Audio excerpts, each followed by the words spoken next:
अक्सर कहानियों में हीरो विलन को खत्म कर देते हैं, लेकिन ये कहानी है शुद्धिकरण और दया की। तो क्या हो अगर विलेन को मारा ना जाए बल्कि उसे बदल दिया जाए। जानते हैं कृष्ण और कालिया नाग की कथा। कहानी है कालिया की, एक जहरीला नाग जो अपने घमंड की तरह ही यमुना नदी में जहर घोल रहा था। दरअसल कालिया एक भगोड़ा था। वो अपने दुश्मन गरुड़ से बचने के लिए यमुना में छिपा था। कालिए के जहर ने पवित्र यमुना को एक डेथ जोन बना दिया था। पानी तो छोड़िए, उसकी भाप भी जानलेवा थी। और फिर एक दिन इसी जहर ने कृष्ण के दोस्तों और गायों की जान ले ली। अब संकट सिर पर था। लेकिन कृष्ण तो जीवनदाता हैं। उन्होंने सिर्फ अपनी एक नज़र से सबको फिर से जिंदा कर दिया। पर ये तो बस एक फौरी राहत थी। असली समस्या यानी जहर के स्रोत का सामना करना अभी बाकी था। जैसे ही कृष्ण पानी में कूदे, कालिया ने गुस्से में उन्हें अपने फंदों में जकड़ लिया। उसे लगा वो जीत गया। लगभग 2 घंटे तक कृष्ण फंसे रहे। किनारे पर खड़े घरवाले और दोस्त, सबकी सांसें अटकी हुई थीं। और फिर कृष्ण ने अपना दिव्य रूप दिखाना शुरू किया। वो इतना फैले कि कालिये की पकड़ ढीली पड़ गई। इसके बाद लड़ाई नहीं हुई, बल्कि शुरू हुआ एक दिव्य नृत्य।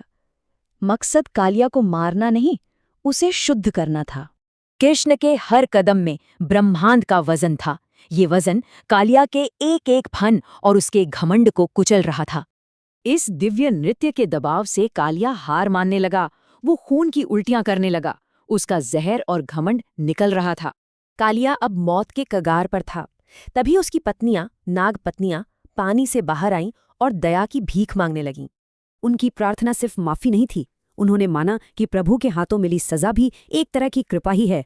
उन्होंने कहा, कालिया को तो श्रीकृष्ण के चरणों की धूल मिली है। ये तो बड़े बड़े योगियों का सपना होता है।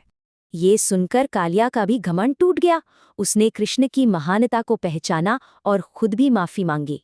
उनकी सच्ची प्रार्थना सुनकर कृष्ण ने भी दया दिखाई। कालिया को मारा नहीं, बस यमुना छोड़ने का आदेश दिया। लेकिन एक और डर था। अगर कालिया यमुना से गया तो गरुड़ उसे मार डालेगा। मौत तो पक्की थी।